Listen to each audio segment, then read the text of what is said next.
right, so tell us your name and where you're from. Michael Rudnick, live in Houston, Georgia. Lived there for about 3 years. Previous to that, I lived in Buford. Grew up in Marietta, Georgia. So here recently, it seems that you've decided to run for a school board, and I guess in your area. Um, how did you come to that decision to get involved? I've been involved for a couple years. First and foremost, I'm a dad. I'm a dad of a special needs kid, and I've been involved in fighting for him. I think you know about special needs education, and a lot of folks out there do. And it's really a fight from day one, and you've got to advocate for everything, and it's unfortunate that you have to fight for so much, but you really do. So that started my fighting back when he started school in 2012, and then when the pandemic happened in 2020, and they shut down the schools, and they wouldn't allow special needs children in the schools, or any student for that matter, and then they started masking children. That really kind of got me going, and I attended a lot of protests. I got to know who my school board members were. I wrote a lot of emails, just got very, very involved, got involved with our superintendent to find out how we can make change. And it was amazing to see that what a group of parents can do to affect change. And so for 2 years, that's what I've been doing. And my decision to get involved in the school board race really started last November when my particular school board member said that he thought that masks were a good thing in the school system because they were protecting students from losing days of education at school. And that's when I really decided to make the jump. And I filed my paperwork in January, I believe, and got the campaign up and running really in February, just this month. Mm-hmm. So, not to make this, because I think the mask, I think we've kind of gotten past that point. I think they've rescinded a lot of stuff that ended the mask thing. So, did at any point the county or the school board present any other parents with any data that backed up, the effectiveness of mask wearing? Yeah, a lot of the answers we heard were dodging answers, saying that we're not worried about what other counties are doing, we're not worried about what other data other counties are presenting. And I know that we have recently, just in the past week, rescinded the mask mandate in Gwinnett County, but I don't want parents to forget what the last 2 years have been like, Right. and how difficult that has been, and the joy that they saw in their children's faces when their kids went to school on the first day without a mask, and how much joy that brought to them, and the freedom it brought to them, because that's really what it is. It's parental choice. I've never fought. You can go back to 5 or 10 school board meetings that I've attended and spoke. I've never fought to unmask every child. I fought for parental choice, and that's what our country's founded on. That's what our society's founded on, is choice. Mm-hmm. If you want to wear a mask, I have no problem with it whatsoever. If you want your child to wear a mask, I have no problem with it. But we can't force all children to do something because it's best for some. And that's what I fought for the entire time, is the choice to do that.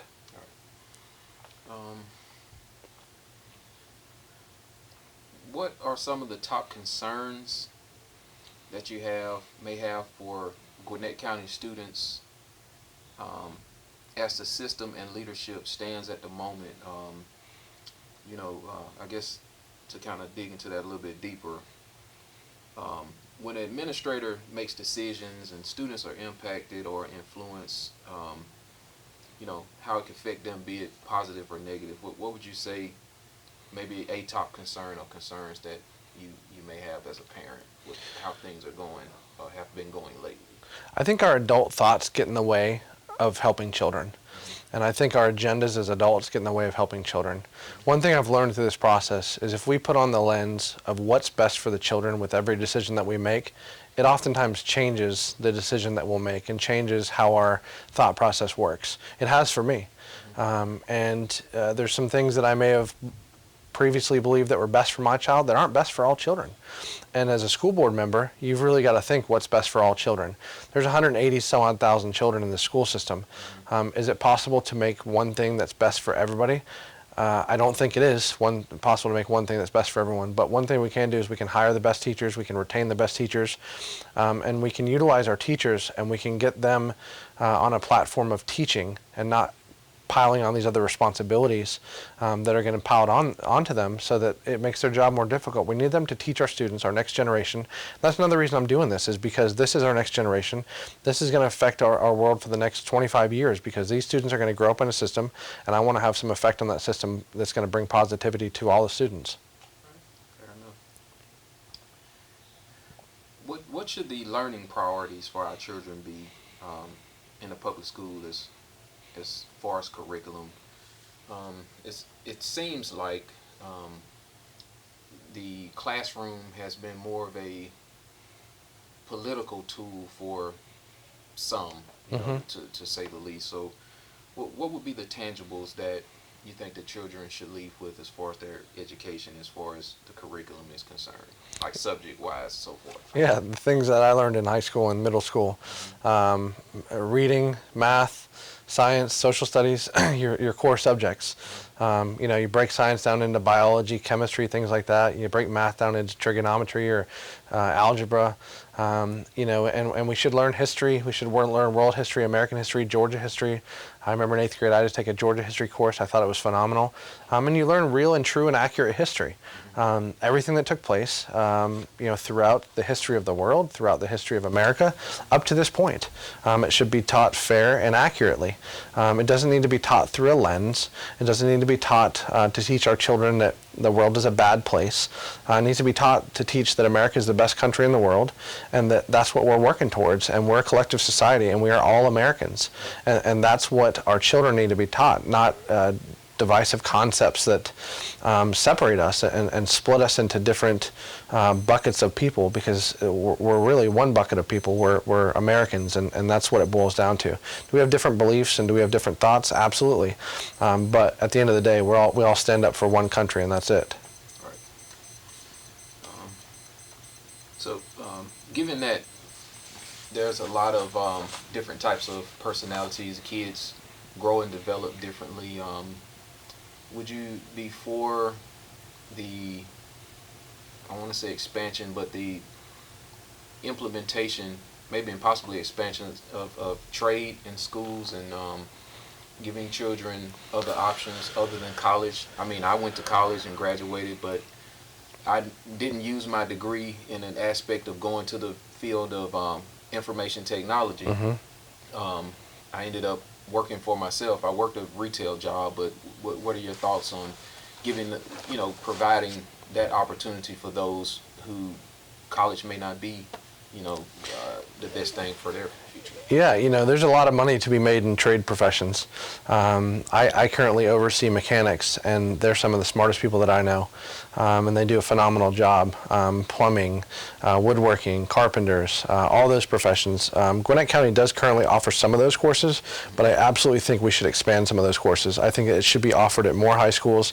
I think it should be offered to students so that they see it. When I was growing up, I didn't even know that those things, the only option I had was college. Maybe that was because of the way my parents pushed me. But, I might have liked something else, but I wasn't exposed to it. I didn't know that those options existed. I might have liked to get my hands dirty. My best friend turned out to be a mechanic. He does great for himself. He's done it his entire life. And it's what he loves to do, and he provides for his family doing it. Society as a whole is very short on those professions right now. And if we're going to get to a place where we need to be, things like truck driving, all kinds of trades that people can do that are specialized, that people make a lot of money doing it, IT jobs, things like that. We do need to get back and find some core buckets that we can offer to students and make them attractive and show them what the fruits of their labor will be down the road, so that they can see those as an option and potentially go that route. I mean, if you can go to college for 2 years instead of 4 years and get a head start on making money, or even go to a trade school for a shorter period of time and jump right into the working world, that's a positive to me. Yes, absolutely.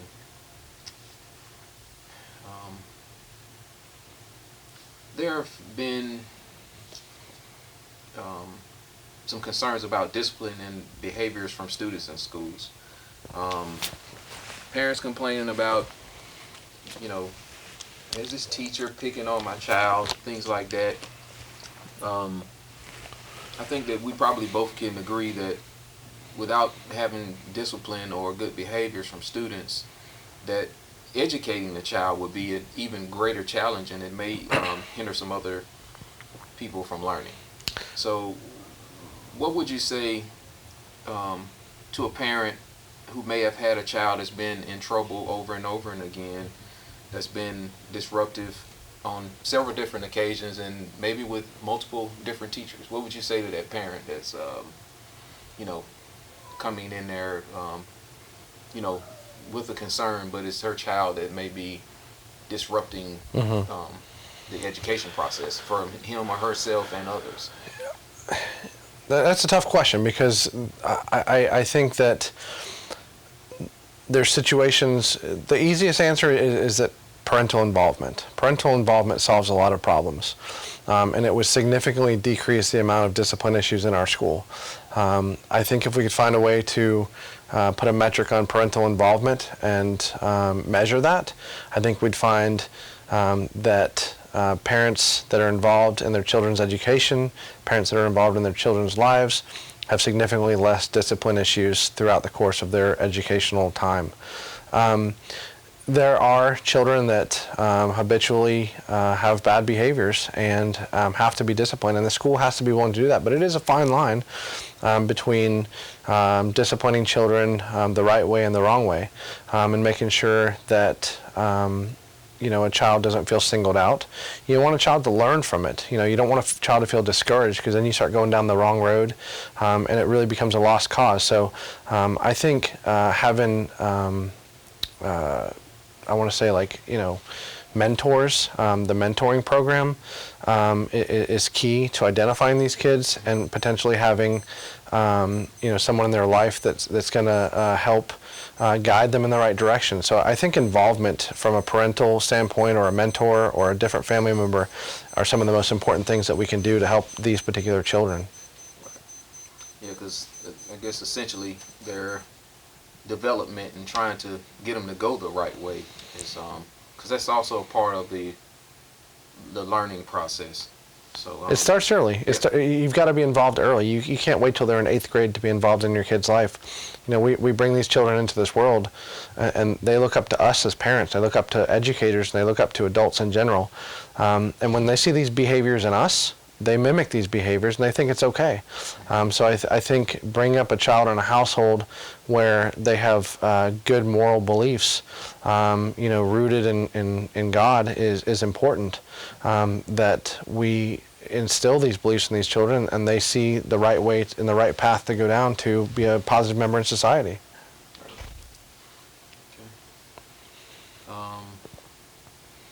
Okay.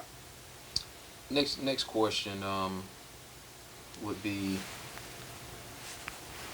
let's say you have a student, because it seems like with in the social media, people are posting videos, and I don't know if they're doing it for attention, but you're seeing different fights in different areas of students, maybe shaming other students, making them feel bad. Should parents, I know there should be potentially some collaboration of the parents working with the school to try to figure out what could be going on. So there needs to be transparency there. But should that parent be held accountable for, on some levels? Because you can't control every single thing that someone else does. But should that parent be held accountable for harm being caused to other students that may be like a bodily injury or something like that? I know there's probably laws if I had a firearm in my house and my child got access to it and went to school and God forbid, injured another child with that weapon, you'd be held responsible. Yeah, I would be held responsible. So our hands are weapons, and how far we go with interacting with other people can also be a weapon. So yeah, should there be some type of process and protocol, number of times, and severity. What are your thoughts on that? You know, our hands certainly can be weapons, and I think that's been shown throughout numerous schools throughout even our district here. And I do think parents can and should be held responsible for their children's actions, whether that's a financial responsibility, if their child injures someone else, and there's certainly medical expenses involved there. I think those parents should be held responsible. You're exactly right that we can't control every action that our child does. And certainly there are children, unfortunately, that are just going to go down the wrong path no matter what. But hopefully we can limit those number of children. And again, I'll go back to parental involvement from day one. It doesn't start when the kid's in 5th grade or 8th grade. You've got to be involved from the time your child's born to teach them the right ways. So parents can and should be held responsible for their child's actions. I'm not saying that a parent should go to jail for their child being in a fight, but there should be some sort of culpability from a parental standpoint, in my opinion. How important is it to have the SROs, the school resource officers, at our schools in Gwinnett, safety-wise? How do you think? It's one of the most important things that we have. It's one of the biggest deterrence tools. You and I didn't grow up in a society where people walked into schools with guns and shot people. Right. That's a real life fear now, a real life fear. And our children shouldn't have that fear. They didn't lock doors. They didn't have cameras on the outside of schools. They didn't have buttons you push to get into schools. They didn't have locking classroom doors. They didn't teach stop, drop, and cover, and then also active shooter drills to 3rd graders. And that's scary that our children know active shooter drills. And my son comes home, he's in 7th grade, and tells me they did an active shooter drill today. That's just mind-blowing to me. But it's society in which we live in, and I think, my personal opinion, that's an issue in and of itself. But we've got disturbed individuals that feel it necessary to go to one of our most protected sacred places, schools and churches, and decide to shoot children, innocent children.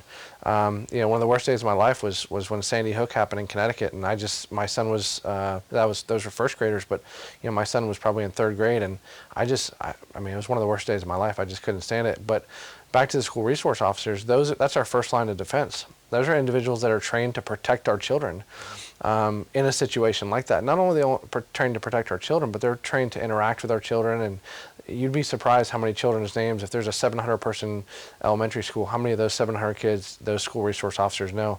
My son knows Officer Linning. He's our school resource officer. He's been elementary school and middle school. He sees them at football games and high-fives them and yells at them when we're driving down the road and we're saying hi to them. So, I mean, they're instrumental, I think, in the upbringing of our children and showing them that the police are the good guys. Right.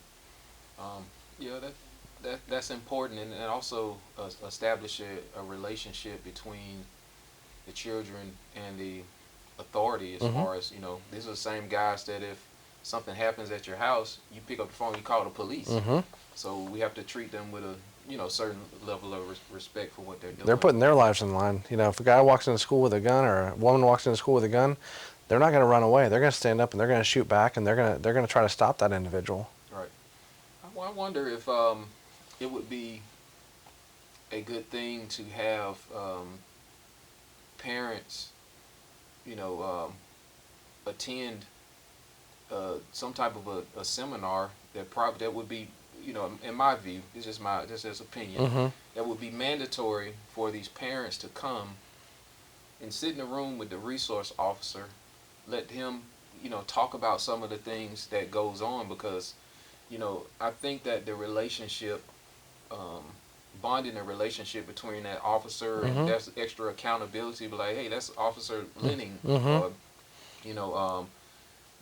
make sure you do what you're supposed to do, because it's just more than one set of eyes. When the relationship is there, it's like you're now bonded with this other person. Yeah. And the parent don't feel like, it kind of removes that instinct of guard saying, hey, this person's picking on this person. Is 9 times out of 10 it's not the case, because teachers, they have I respect teachers, but it ain't a job that I probably would want to do every day. No. And they have a lot of stuff to do. They're grading papers, they got lesson plans, they got to answer to their superiors.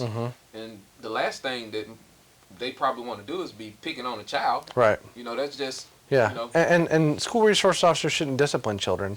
You know, they should stop fights. They should, Hmm. call parents, get parents involved.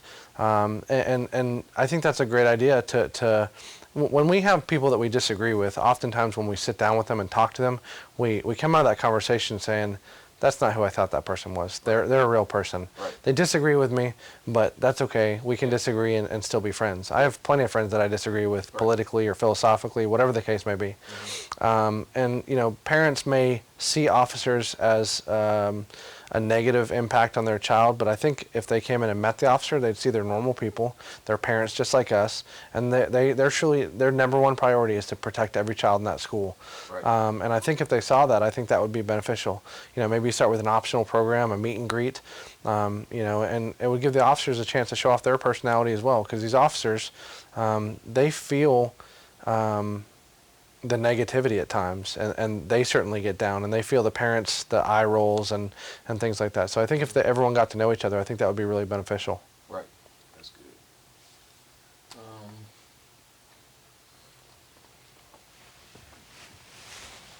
If and when you're elected, what would be priority number one for you once you're elected?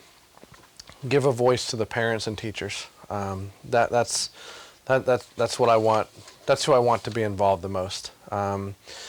Students are our number one customer, and the people that are around the students the most are our parents and our teachers. I want students to have an open line of communication if they feel they need to come to the school board, but I want them to feel comfortable to go to their teachers, to go to their administrators. If they don't feel like something's right or they feel like they need something more, I want them to have that ability to speak to whoever they need to speak to. Certainly there's a chain of command and a line of communication that goes all the way to the top, but I want everyone to have a voice to be able to speak to whoever they want to speak to. And if someone needs to tell me that they think they disagree with me, that's perfectly fine. We can have a conversation about that. Because again, it's impossible to please, over 200,000 people with one blanket decision. And I'll give you one example is during this pandemic, our district has made blanket decisions about the entire district. We're going to treat the whole district with this set of rules. Well, I think we should have broken that down and done that by cluster or by school, because our county is so big that we had so many different situations happening in different corners of our county. What applied down in Berkmar didn't apply in North Gwinnett, and what applied in North Gwinnett didn't apply in Shiloh. And so we needed to break that down even more and have different options for different areas. And the district, frankly, didn't listen to those, or at least didn't communicate back that we've listened to you and we've made a different decision. It fell on deaf ears, and that was frustrating. So I want the district to listen to parents, teachers, and students. Sounds good. So, any final words or comments that you want the public to know, or about your campaign, your district, or anything? Yeah, you can reach me at rudnickgwinnett.com. That's my website. You can find out information about me and my campaign there and my family. You can certainly donate that method. We'd love anything we can get. You can volunteer that method. And I just want parents, teachers, and students to know that my goal is to give them a voice, to stand up to board members that I feel are taking this district in the wrong direction, to hold our superintendent accountable to the decisions that operationally that we make, because that's certainly my responsibility, to make policy that is beneficial to the school system and doesn't silence our constituents, and to make sure I serve the special needs community and give those individuals a specific voice that I feel like they've never had before. Sounds good. Thank you. Cool. All right. That's a wrap, as they say, right?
Hey, this is Michael Rudnick, and you're watching America First Families.